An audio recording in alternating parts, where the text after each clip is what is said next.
This episode is brought to you by Christendom, a big tent platform for Catholic content creators. Say goodbye to endlessly browsing for Catholic content. At Christendom, we make it simple to follow, share, and save your favorite creators' content. Join our community at christendom.app. It's free.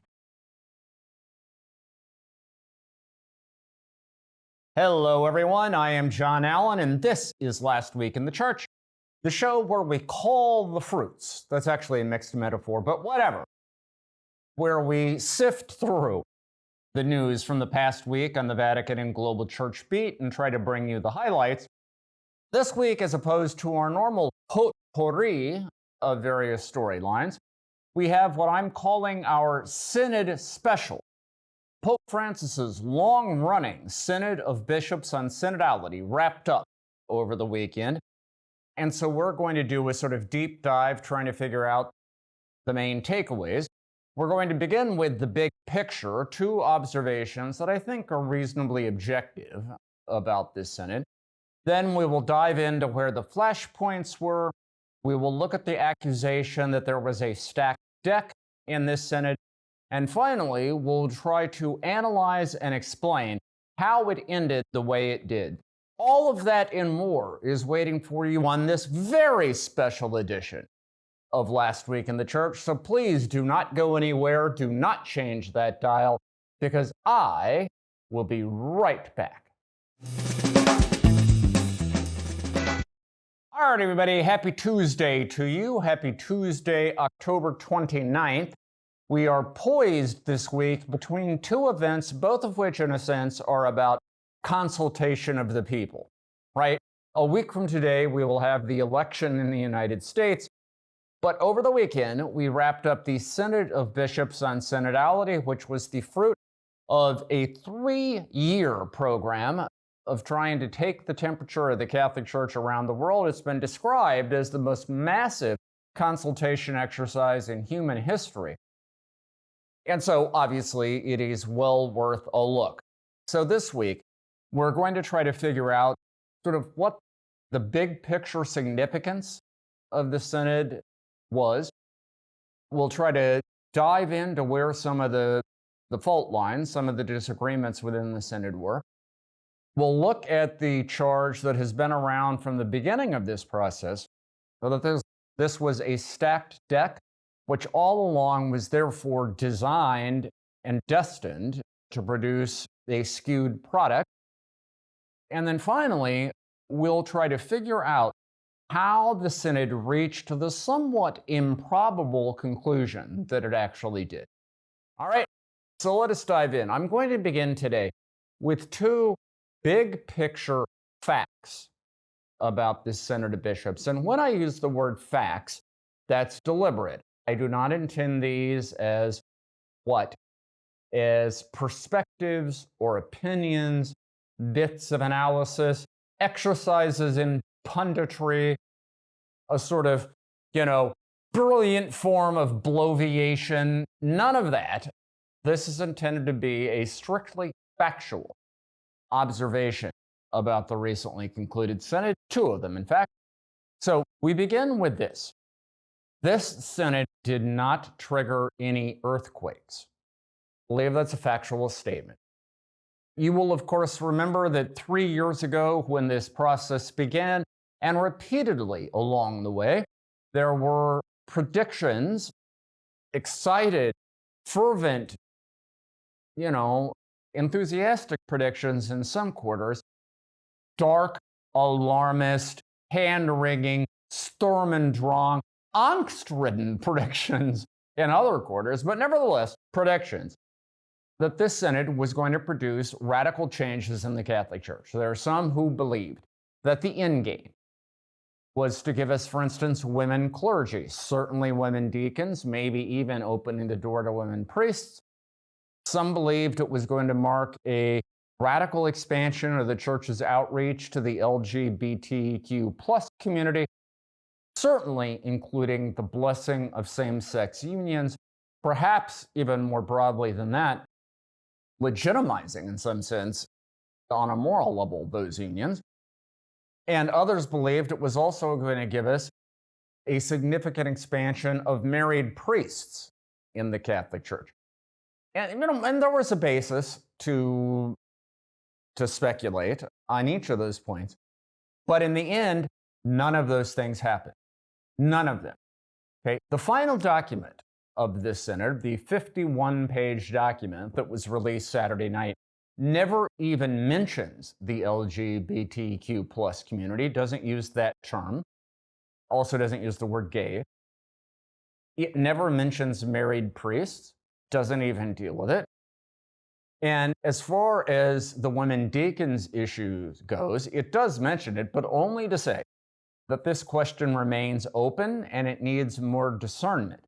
I mean, in other words, all of the predicted sort of, major revolutionary steps that were in the air at the time this process began did not happen. Now, to some extent, that was baked into the cake once Pope Francis announced that he was forming 10 study groups that were going to take up some of the most contentious issues from the Synod of Bishops last year in 2023.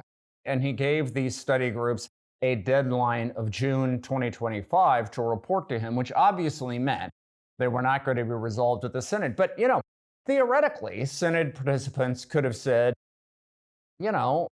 thanks, but no thanks, we're going to forge ahead.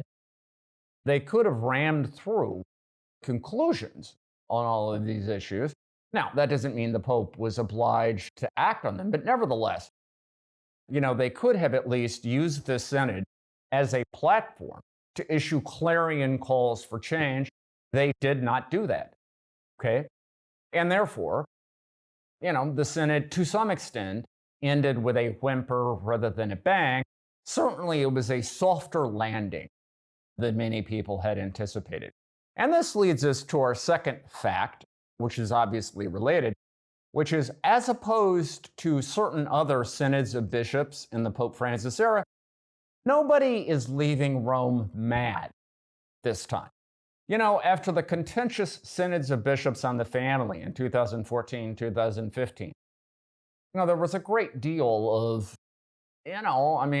hard feelings and upset on all sides of the question. Remember the Synod of Bishops on the Amazon and the way people just went nuts about certain aspects of that gathering? Even last October, the first edition of the Synod on Synodality, there were major disagreements on some of the, the hot button issues we just discussed. But this time, what you will get from the roughly 400 people who in one guise or another took part in this Synod, you will get disagreements over how significant this was. Some participants will tell you this was a watershed moment in the life of the church, which has changed forever the way decisions will be made in Catholicism, that from here on out, it will no longer be a primarily top-down exercise, but it will be a participatory process, much more bottom-up, with space given to all the stakeholders in the church to put in their 2 cents. Now, others will look at this final document and say, we spent 3 years to produce this? You got to be kidding me. And they will say that this was, in their view, not really worth the time and expense. If the main conclusions are things like parish councils are good, many of these participants would say, what, we reached that conclusion a long time ago. We didn't necessarily need this whole exercise to put an exclamation point on it, but whatever. That disagreement aside, nobody's angry about it. And fundamentally, therefore, as opposed to the tumult that other synods have produced in the Francis era, this one is much more about tranquility. Okay, those are our big picture factual observations. We will, at the end of the show, circle back again to trying to explain how that happened. But let us begin, first of all, with the flashpoints that actually are reflected in the final document of the Synod, which are few and far between, but nevertheless worthy of note. So the final document, which was voted on and then released to the public Saturday night, runs to 51 pages, and it contains 151 separate paragraphs. Now, the way the Synod works is that participants vote on each one of these paragraphs. To set the table, there were 355 Synod participants with the right to vote who actually voted Saturday night. Some of them, had already gone, or, they weren't feeling well or whatever. But, in terms of who actually showed up Saturday night to cast a ballot, there were 355. And in virtually all of these 151 paragraphs, the result was something like 352 to 3, 350 to 5, that kind of thing. In other words, just an absolutely overwhelming majority, to the point that the opposition was negligible, okay? Which tells you, of course, that by the time the final document came up for a vote, the people drafting it had ensured that opposition was going to be fairly minimal. There actually are only 8 paragraphs of these 151 where the no vote exceeded 35. 35 is, of course, 10% of it's not actually 10% of 355, it's 9.5%. 10% would be 355.5. But let's not be eggheads about this, okay? My point is, there are only 8 instances in which the no vote exceeded 35 votes. Let's take the top 4, just to give a sense of where the spiciest bits in terms of what happened in the Synod were. So by far, the highest number of no votes, 97, was on paragraph 60. That's the one that dealt with women, and specifically women deacons. As I mentioned at the top of the show, what it said about women deacons, very briefly, was that the question of women deacons remains open, and it requires more discernment. Now, how do we explain the 97 no votes? Well, I would suggest, and by the way, the next highest total was 45, okay? Now, 45 times 2 is 90. 97 is still more than that. So in other words, this particular paragraph got more than twice as many no votes as any other paragraph in the document, okay? How do you explain it? Well, if you are either a strong conservative or a strong liberal, that's the irony of this. Both conservatives and liberals had reasons to vote no. If you're a strong conservative, you would say, what do you mean this question is open? Should have been closed a long time ago. Women are not eligible for holy orders. That's it, as we would say in Italian, punto e basta, period, end of game, right? It's over. Whereas if you're a liberal, very strong liberal, you might say, what do you mean this question is open? We've been talking about it for years. We already know that it's the right thing to do. So stop talking and do it, right? So both sides would have had reasons to cast no votes. In any event, it is a reflection of the fact that the women deacons question, even though theoretically taken off the table by Pope Francis, nevertheless did remain a lively topic of conversation in the Synod, even if at the end the Synod didn't really recommend anything other than additional study, which, as we all know, in any bureaucratic system is a way of punting, right? Kicking the issue down the line because you don't really want to deal with it right now, okay? Now, second up of most no votes was the paragraph on bishops' conferences. And specifically, this paragraph, among other things, called for study on the doctrinal competence of bishops' conferences. Now, that is a controversial proposition because while, some will insist that bishops' conferences ought to have some role in the articulation of doctrine and, the development of it and so on, others will say, well, no, a bishops' conference is basically a bureaucratic entity. In the Catholic Church, the individual bishop, as the successor of the apostles, has teaching authority in his diocese, and the Holy Father, the Pope, as the vicar of Christ and the successor of Peter, has universal teaching authority in the church. But other than that, there are no intermediate bureaucratic entities that have any role in all of this. This is the discussion that has been around for quite some time.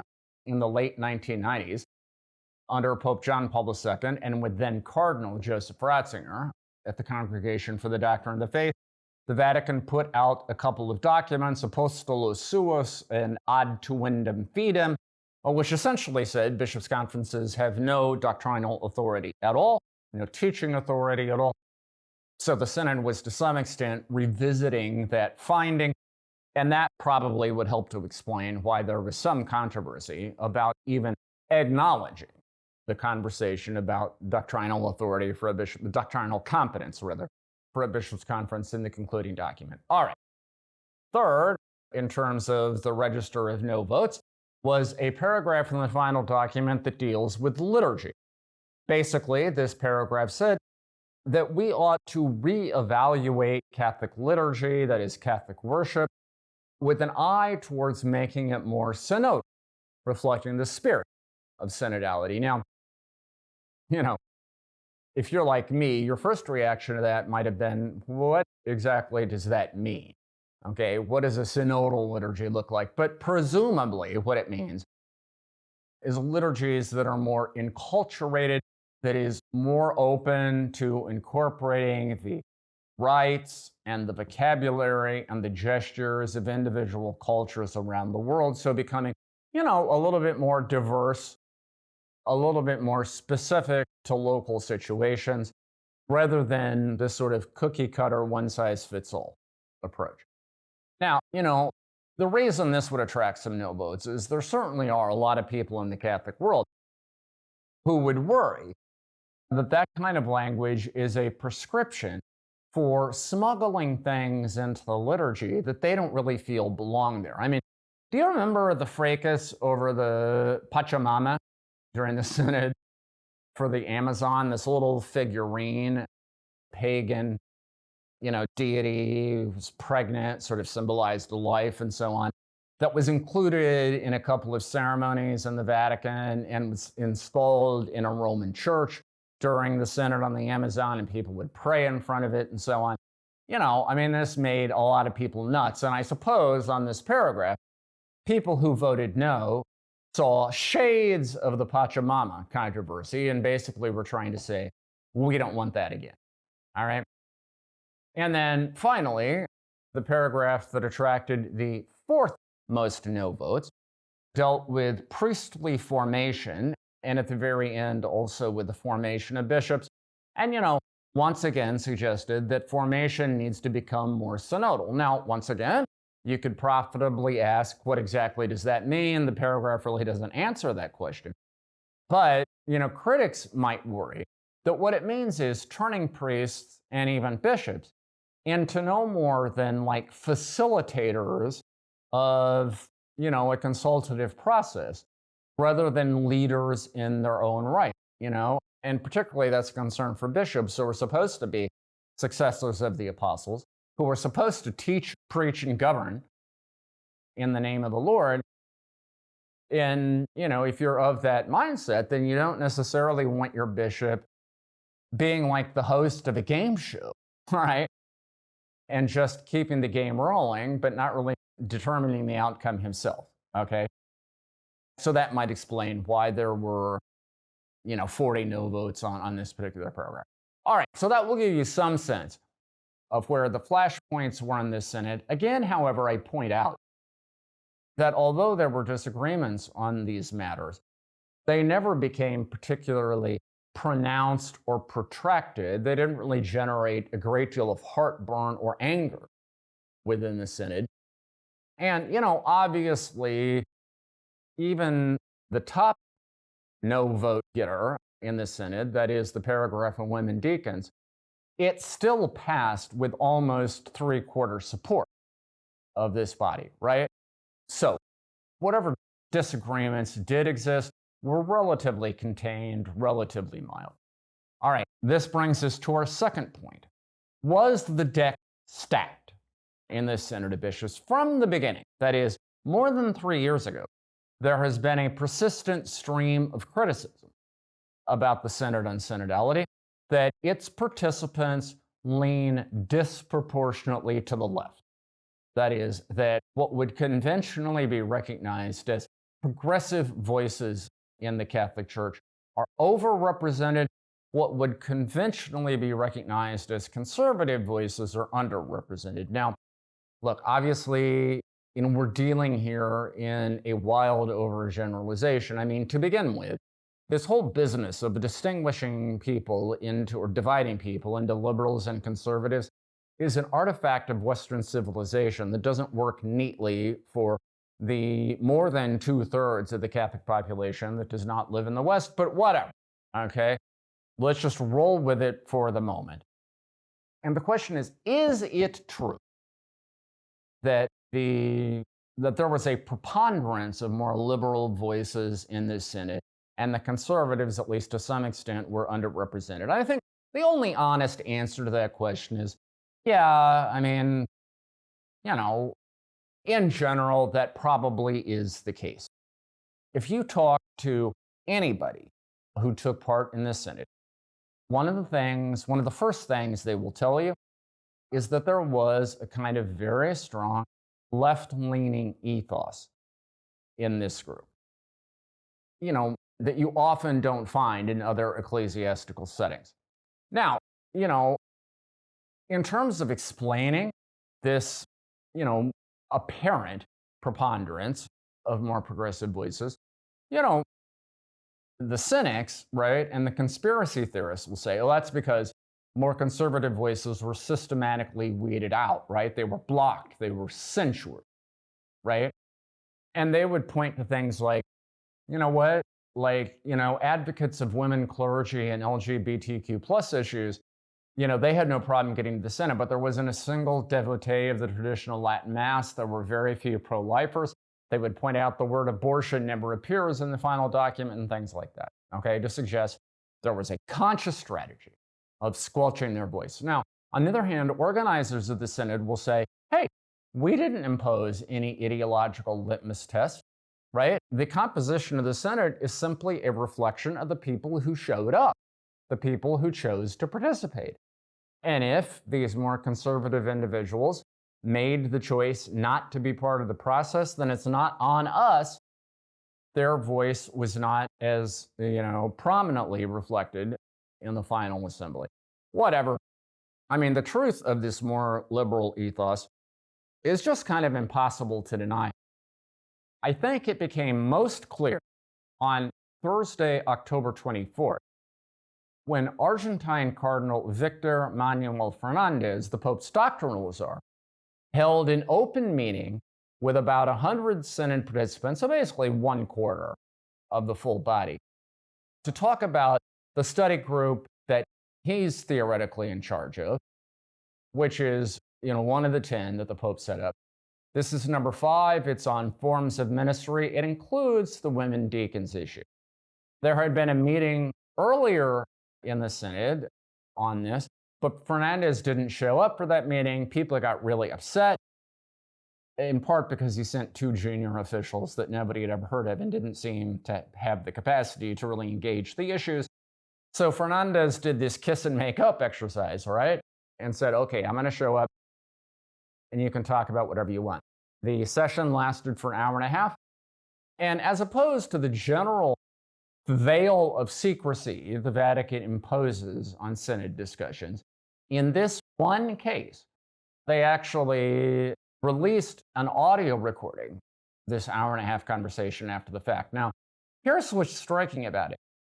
Victor Manuel Fernandez is not in any sense known as a conservative in the Catholic Church, okay? This guy was the ghostwriter of Amoris Laetitia in 2016 that opened a cautious door to communion for divorced and civilly remarried Catholics. He was the official drafter of Fiducia Supplicans, the document last December that authorized blessings of persons in same-sex unions. I mean, in general, he is known as Pope Francis's right-hand man, right? So in terms of the politics of the church, he would conventionally be seen as a progressive. Yet in this hour and a half session, he basically spent the entire 90 minutes trying to prove that he was progressive enough to satisfy this crowd.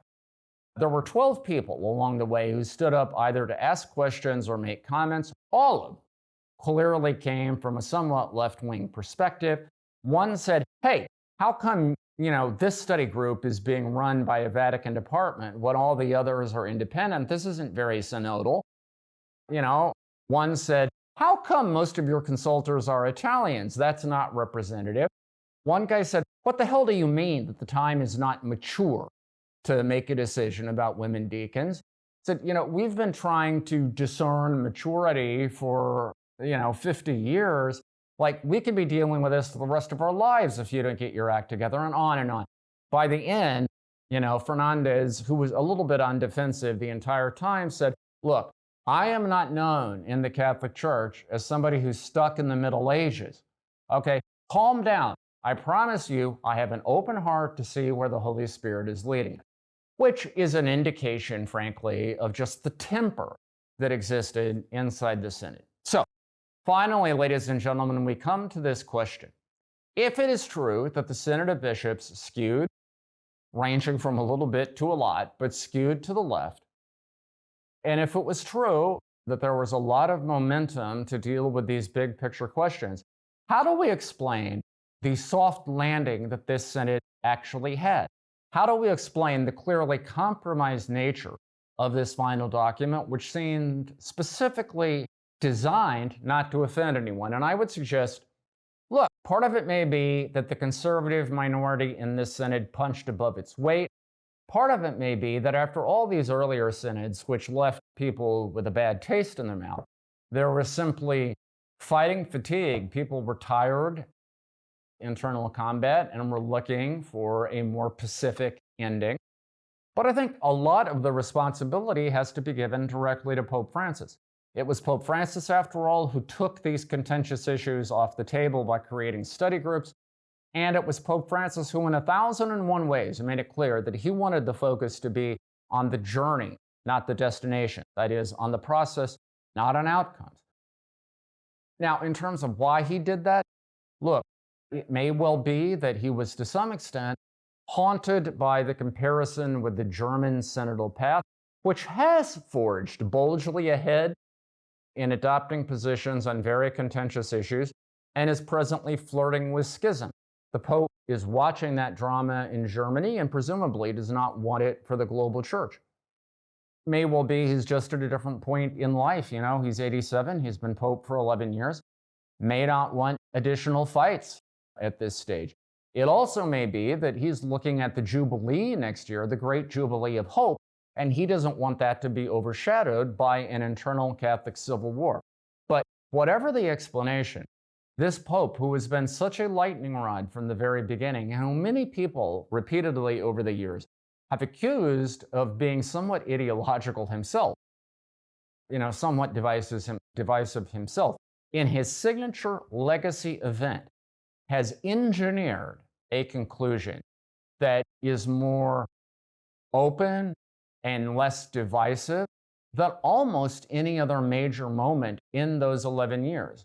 In other words, the capstone of the Pope's papacy is an act of peace. Now, you may say, peace at what price, right?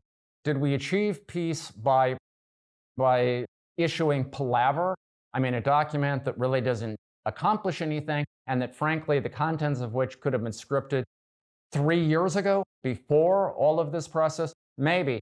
But let me also point out to you that in a badly polarized and divided world, the fact that a riotously complex global institution could go through such a massive consultative exercise and still manage to hold itself together, not spin apart, that is an accomplishment in and of itself. And those of you who are Americans, I ask you to bear in mind as we watch the aftermath of the election next week.